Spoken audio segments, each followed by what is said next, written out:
Welcome to today's live. I am here later than usual. I hope somebody can join. If not, it is fine. It will be recorded and kept on so that you can listen to it later. I fully appreciate that it's quite late on a Sunday evening. So, I'm talking about acne in keeping with the Acne Awareness Month, which is in the month of June. I'm just going to do some quick housekeeping today. I introduce myself. My name is Desiree Djanie. I am an advanced hair, scalp, and skin practitioner, and I help people target issues with their skin, scalp, and hair health. And I help them to treat it and find some resolution for it. I also help professionals in perfecting their systems within their businesses and also in caring for their customers and clients. I run coaching programs with clients who are wanting to embark on a journey to help them grow their hair or perhaps have healthier hair or move the needle on their skincare, for example. So these are the things that I do, and I will caveat everything I say by saying that I am not your GP, I am not a GP. I am doing this for educational purposes, and so please always consult your GP or your medical professional if you need any help. Today I will be talking about acne. I'll be talking about acne in terms of how it affects the skin and the pigmentation, including the melanocyte cells. I'll be talking about the professions that actually increase your chances of getting acne, if there are any occupations at all, but we'll be talking about that today. I'll be talking about certain things that you should do to avoid, the chances of getting acne. I have discussed in the past couple of lives, that acne is caused by many factors. Puberty, we have some genetic factors, we have hormone disruptions that can also cause acne. We have things such as stress-related conditions that can also exacerbate acne. But truly what causes acne is that mix of the sebaceous glands, the overproduction of sebum from the sebaceous glands, and then the dead skin cells that aren't slothed away adequately on the outermost layer of the skin, which is the stratum corneum, which is this skin here. Okay, so if we're not exfoliating our skin properly, or the skin itself is not shedding that outermost layer adequately, that mixture of the sebum and that's the dead skin cells causes acne by blocking the pores and suffocating it, really. And then it sits over and it kind of causes that bump and lumpy effect that we feel, and it becomes filled with bacteria, and sometimes it becomes inflamed, quite angry, red, painful, and so on and so forth. So acne presents itself in that way. Today I want to keep it nice, short and sweet, but I wanted to address the advantages of professional treatments, the reason why it's important. Yesterday I discussed that there are many ways to ensure that you get treatment, but today I want to talk about ensuring that you're getting the right treatment. I'm also wanting to make sure that you can hear me. I think it's okay.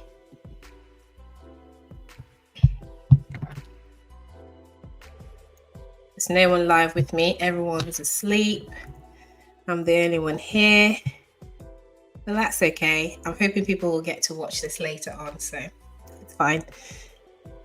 So, the reason why it's important to get professional treatment and perhaps diagnosis as well is that you want to make sure that you are getting the precise diagnosis.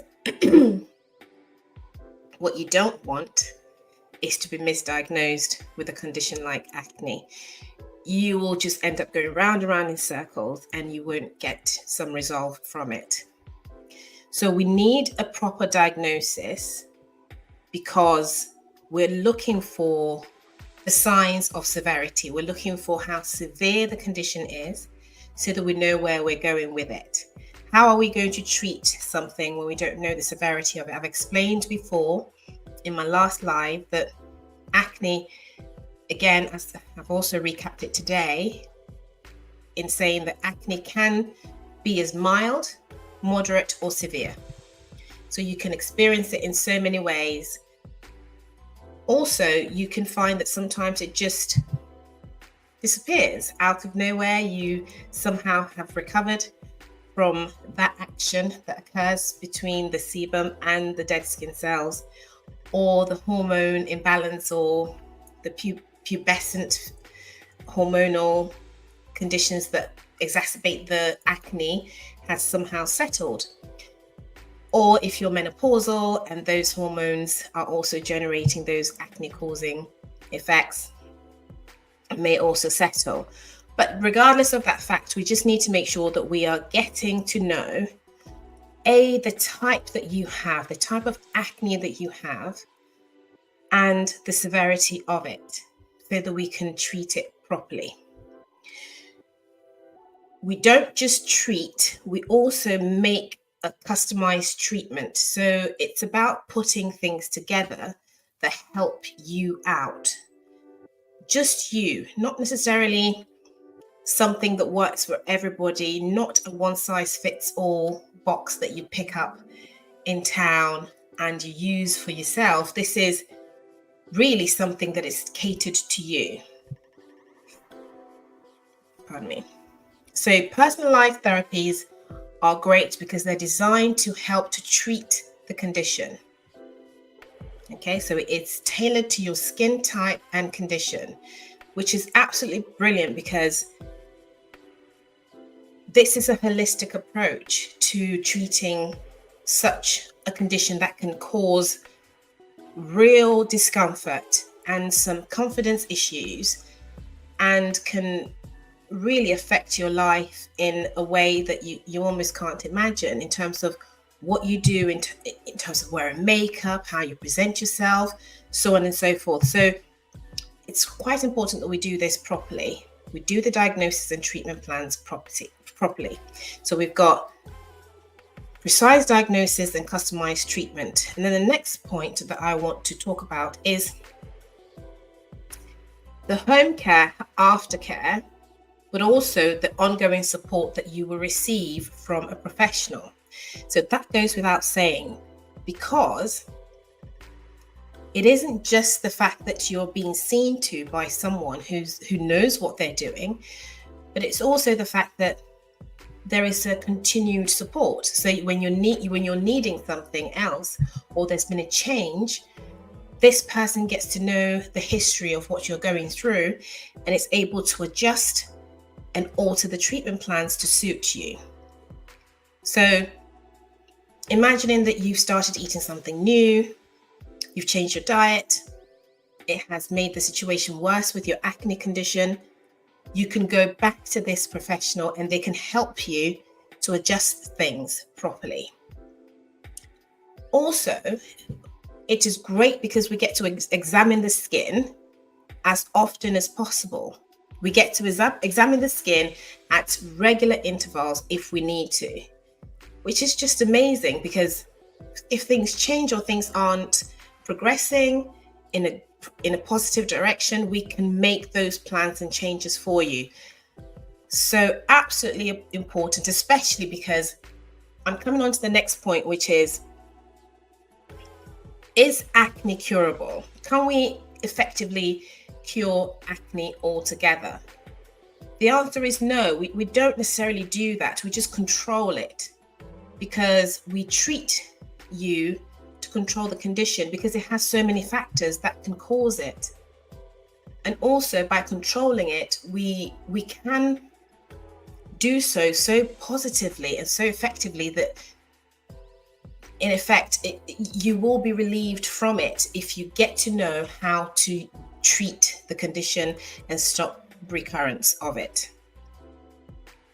Okay, so other things that a professional can help you with are things like what to do when you cleanse your skin, how you cleanse your skin, what you should be putting on your skin, including makeup. That leaves me really nicely onto makeup. I mentioned last night that if you are wanting to wear makeup, you need to learn how to take it off. Now, that goes for everybody, but especially if you're wearing makeup but you have acne-prone skin, then you definitely must take your makeup off.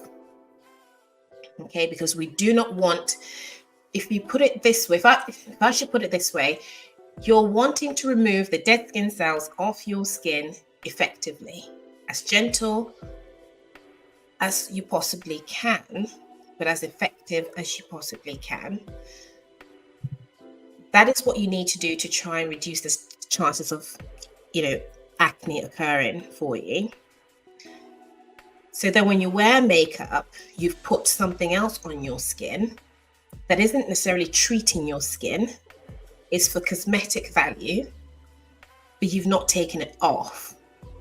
We're already struggling with trying to get those dead skins off as gently as possible, but now we also have something that is sitting on the skin that's preventing us to, that's not actually helping anybody. It's not helping you in any way, but truly must be taken off altogether to help us, get to treat the skin. It's a barrier, becomes a barrier to treating the skin, but also can have an occlusive effect because it is sitting on the skin overnight, during the time when your cells are renewing themselves, and we're not giving it that opportunity for that to happen. It does not help, but it certainly will make the condition worse. If you're acne prone, not taking your makeup off at night will make the situation worse. So I mentioned in my live yesterday that I will be talking about things that can make acne worse. One thing that I really wanted to talk about is comedogenic products. Comedogenic products are really not helpful, which then puts the makeup into that bracket. Okay, it sits in that bracket of those products that clog pores. Comedogenic products clog your pores. Makeup can be one of them.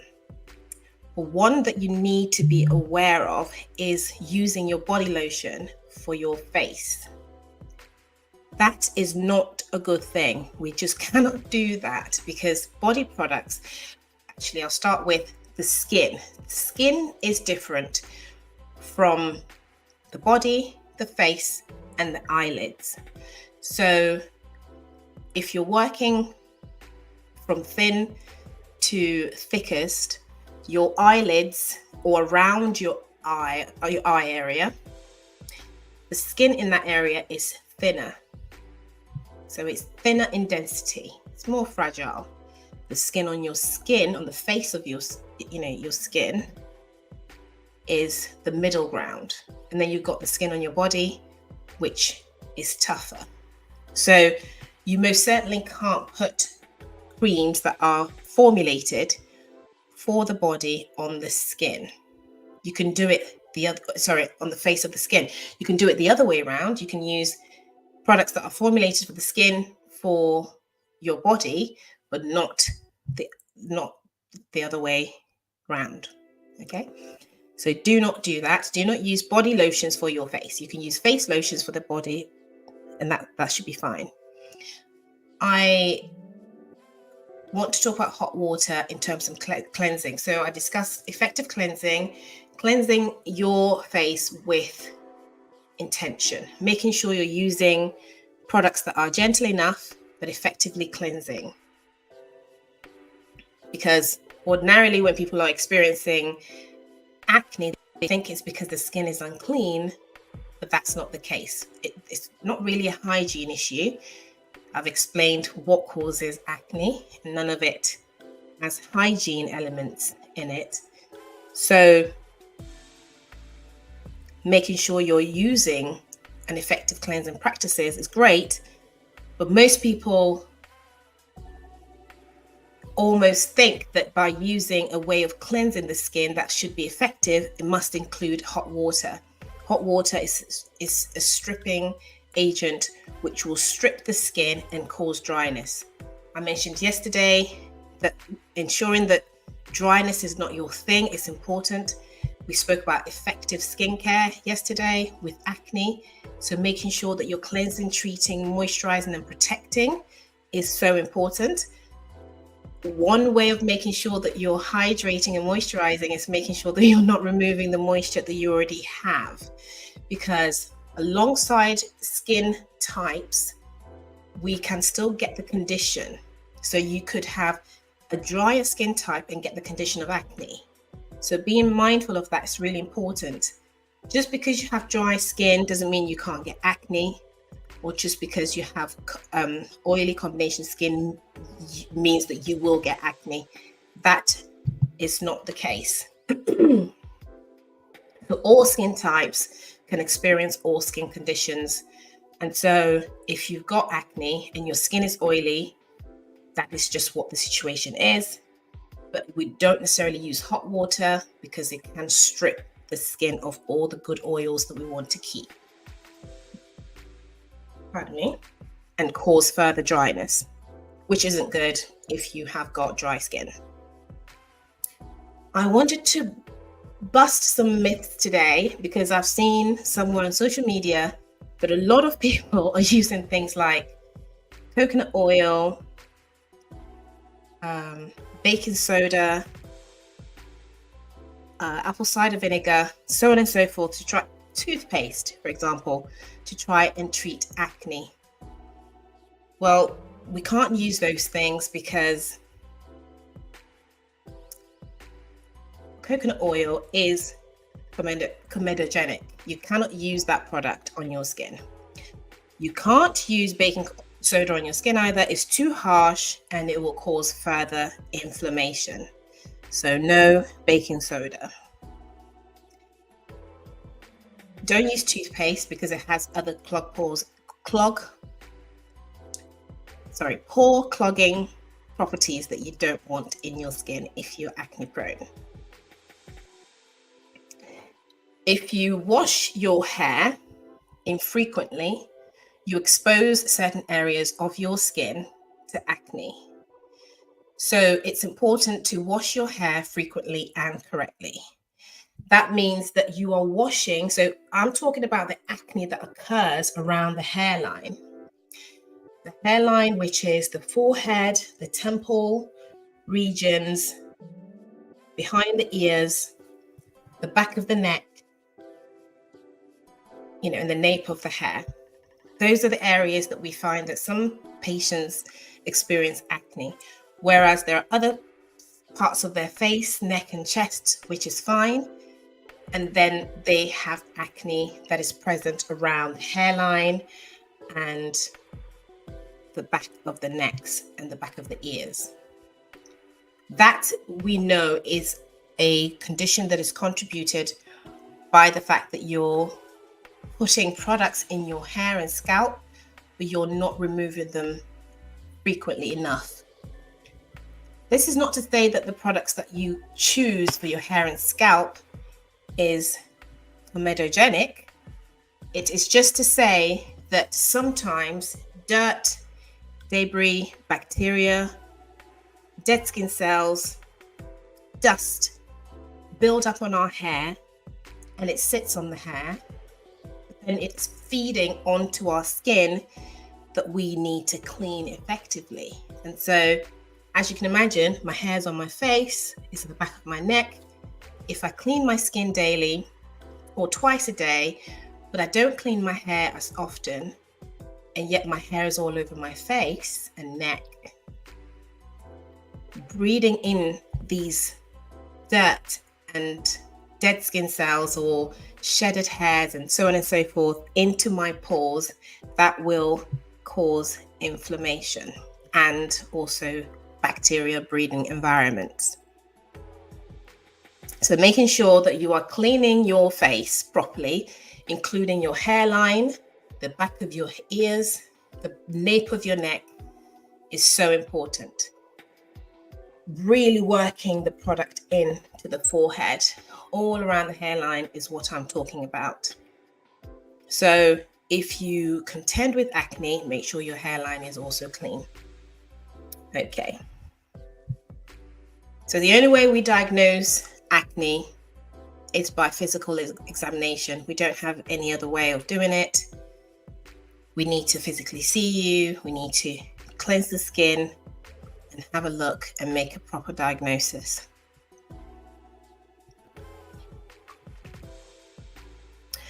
I want to talk about something that happens. Actually, before I do that, I will talk about the title of this live today, which is What Occupations Cause Acne? And I'm afraid to say it was probably like a clickbait thing that I put out, but there isn't a profession that causes acne, because if that's the case, we could say that every profession can cause acne. We know the reasons why acne occur. If your job is stressful, you will get acne, but you will also get other things alongside it too. So if you have a stressful job, you could get acne, but there isn't a particular job that could cause acne. So no occupation is attributed to the acne condition, not as far as I'm aware of anyway. So I want to talk about PIH, which is what we call post-inflammatory hyperpigmentation. This is something that is a real issue because we don't only have to treat acne, we also have to treat what happens after. I mentioned yesterday that you should try to not pop your acne, so squeezing it. It's very difficult for me because I like squeezing acne and spots and things, not just on myself, but on everybody too, especially in my family. But professionally, I don't do that. Only because, especially if it's an angry, bacteria-filled or pus-filled acne, it isn't right to do so. I am professionally trained to be able to extract sebum from acne, but we don't do it for all acne types.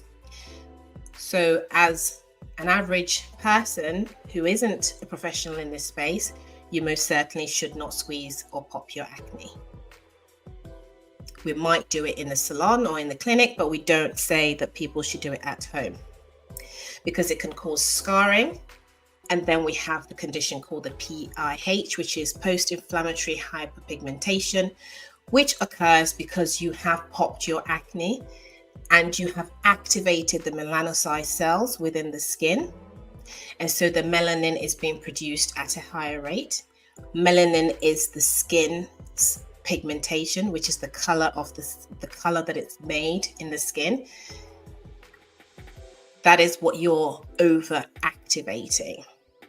Yeah. So what makes your skin darker or what makes your skin color is what we call melanocyte cells. And when you over activate that by popping your spots and pimples, you run the risk of getting PIH, which is post-inflammatory hyperpigmentation. Okay, now other things can cause PIH, which is things like eczema. If you get bitten by mosquitoes, any trauma to the skin can cause PIH, post-inflammatory hyperpigmentation. Now that condition can occur on the epidermis of the skin, which is the top layer of the skin, or sometimes it goes further into the dermal area of the skin. But really, it's usually just on the top of the skin, the top layer of the skin, which is the epidermis. Again, not all acne causes that. Pardon me. If you're observing the rules of acne prevention or acne treatments, you shouldn't have those after effects.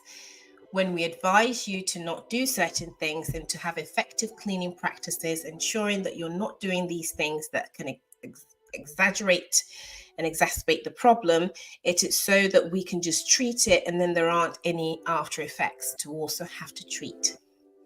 So be mindful of that when you're popping your zits. So how do we diagnose hyper or post-inflammatory hyperpigmentation? We do that by personally coming in, and then we do an examination on the skin to make sure that that is what it is. And we offer treatments as well, which include lasers, peels, topical creams, some acids such as alpha hydroxy acids. They're really good for things like that. Retinoids are also amazing. So these are some of the things that we might use to treat. Again, please don't go out and buy those things because you need to be sure that you have got post-inflammatory hyperpigmentation.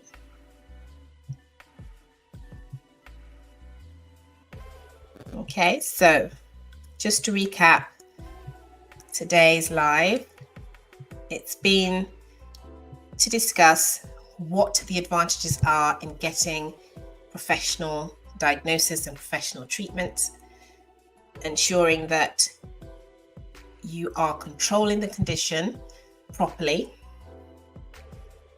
not using certain things that you may see online, such as toothpaste and baking soda, etc., because of what it does to the skin. I have mentioned that the skin, by virtue of the fact that it's going through acne, can still have its own type. So we need to be mindful of the skin type itself and not veer too much away from it. So when people have acne, they tend to forget that they also have a skin type that they need to be mindful of. It's important that we don't forget that, because you cannot treat acne-prone skin that is also sensitive without observing both, issues. So if the skin is sensitive by nature, but has now got a condition which is acne, we must be able to tackle the two at the same time, because those bespoke personalized treatments will have to incorporate the sensitivity of the skin and the severity of the acne to make sure that that approach is going to be sympathetic to the effective treatment of your skin condition. So we can't forget the skin type. We must always keep the skin type in mind. This is where the professional help that you're needing comes into play. Then I spoke about how we diagnose. We led on to post-inflammatory hyperpigmentation. I explained what that was. And so I wanted to discuss what other things can cause post-inflammatory hyperpigmentation, which is, I said, eczema and so on and so forth. But you could have these conditions and still protect your skin from PIH by making sure that you don't expose your skin to ultraviolet exposure. So no radiation, no UV radiation at all. So how do we do that? We make sure that we protect the skin with our sun protection that we will use, either mineral or chemical, whichever takes your fancy is fine, so long as you're protecting your skin adequately. That is what is important. I also have alternatives for certain patients who may object to topical sun protection, which is the Advanced Nutrition blue light filter, which is amazing for protecting the skin inside out. So building that resilience towards ultraviolet radiation. I spoke about how we diagnose post-inflammatory hyperpigmentation, which is by physically examining you and having you in clinic and doing so. So you would need to come in to be seen to. And then how we treat it, I've also explained. Now, when I mention these products and these treatment plans that we have for you, it isn't for you to go and buy that because they come in different strength levels. For example, retinoids come in 2%, 5%, 10% in some countries, for example. In the UK, we're not allowed to have anything above a certain percentage. So making sure that your skin can handle it, perhaps building you up towards a certain percentage is the way to go. How do we make that plan so that it works for you? How do we mix the products and the formulations, or the suggestions that we may have, the prescriptions we have for you, to make sure that it works for you? So please be very careful in picking up things from the shops and just using them. If you've done so and it worked for you, that's fine. We're in no judgment zone here. This is for those people who may still be experiencing some discomfort and perhaps aren't getting the outcome that they're looking for, so that they're mindful of the professionals that are there for them to use. I've spoken before that you can go to your GP and they can make their recommendations. Some include topical creams, antibiotics, and so on and so forth. And then you can go to dermatologists who might do the same. They may even conduct biopsies. Then the advanced skin care practitioners, and what we do. We care for you holistically. We look after the skin in the condition that it's in. We also care for the skin as the skin type itself. I approach from that. This is how I approach my treatments. And so that is what I can talk about and speak strongly into. So I said I was going to keep today's live short and sweet because I came on live very late. So I'm going to end it here and say, if you're wanting to know more about what I do, how I do it, you can go online and find me at Vegan Hair Salon UK or at Desiree Djanie on Instagram or all the platforms. And you can find a way to source my services. But if there is nothing more, I'll have to say all my love, good night and goodbye.